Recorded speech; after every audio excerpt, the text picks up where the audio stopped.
ఒక ఊరిలో ఒక రైతు ఉండేవాళ్ళు. ఆయన ఎప్పుడు తన పొలంలో గోధుమలు పండించేవాళ్ళు. ఎప్పుడూ అంతగా ప్రాఫిట్స్ వచ్చేవి కాదు. కానీ ఆయన ఎప్పటికి పట్టు వదలకుండా మొత్తం పండిస్తూ ఉండేవాళ్ళు. ఇలా ఉండగా ఒకసారి ఆయనకి హెల్త్ పాడవుతది. ఆయనకి ముగ్గురు కొడుకులు. ఆ కొడుకులకి చెప్తారు, "నేను మన పొలంలో బంగారం దాసాను. ఎవరైతే వెతికి తీస్తారో వాళ్ళకి ఆ బంగారం ఇస్తాను అని పొలం" అని.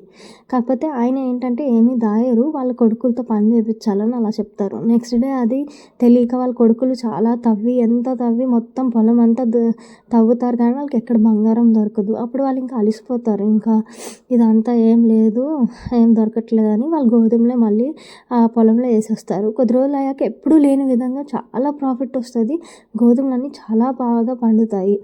అప్పుడు వాళ్ళ నాన్నగారు ఏం చెప్తారంటే, "నేను బంగారం అనేది ఏం దాయలేదు.